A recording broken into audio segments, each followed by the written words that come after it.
રામ રામ. મારુતિ સેવા welfare trust સંચાલિત જે સેવા પ્રવૃત્તિ સેવા યજ્ઞ એના દર્શન માટે આવવાનું થયું.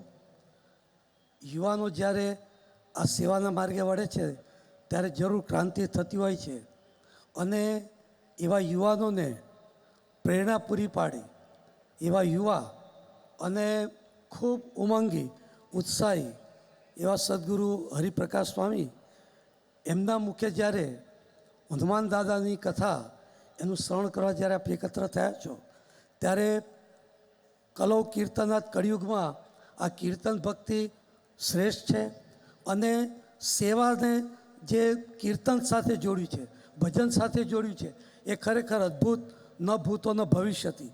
કીર્તન ભક્તિ બધી થતી હોય પણ એની સાથે આવી જે અદ્ભુત સેવા જે કીટનું વિતરણ થાય છે એ આવું ક્યાંય આપણે સાંભળ્યું ના હોય એ પ્રકારની સેવા આ મારુતિ સેવા વેલફેર ટ્રસ્ટ મારુતિ ધૂન મંડળ એ કરી રહ્યું છે. દરેકના ખૂબ ખૂબ વંદન અભિનંદન. ઠાકોરજીના ચરણોમાં હનુમાન દાદા આ બધા યુવાનોને દાતાઓને ખૂબ ખૂબ બળ પ્રેરણા આપે જેથી કરીને આ સેવા પ્રવૃત્તિ એ સતત એ ચાલતી રહે.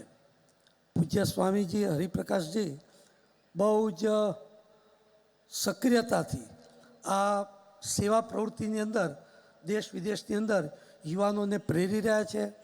અમારા ડાંગની અંદર પણ બહુ જૂના પ્રયોગશાળા પ્રતિષ્ઠાનની શરૂઆત થઈ ત્યારથી અમારા સહયોગી અને સંઘર્ષના સાથી એવા સ્વામીજી છે એટલે એમનો આજે અમને લાભ મળ્યો છે.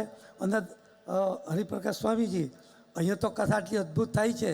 હવે ડાંગની અંદર 311 ગામમાં હનુમાનજીના મંદિરોની સેવા પ્રવૃત્તિ ગોવિંદ કાકા એસઆરકે અને બધા સહયોગી દાતા દ્વારા જે ચાલી રહી છે એમાં આવી એક કારણ કે જે આ ધૂન મંડળ છે એમણે પણ હનુમાનજી મંદિર એ ત્યાં આગળ નોંધાવેલું છે.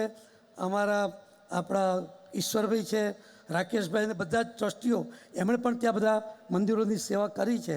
હવે ત્યાં આગળ અમારા પ્રભુભાઈ કહેતા હતા એમ ત્યાં પણ એક હનુમાનજીની કથા એટલે મૂળ ભક્તો જે જરૂરિયાતવાળા છે એને વિશેષ આ બળ મળે. ફરીથી બધા સંતોના ચરણમાં પ્રાર્થના. રામ રામ. જય સ્વામિનારાયણ.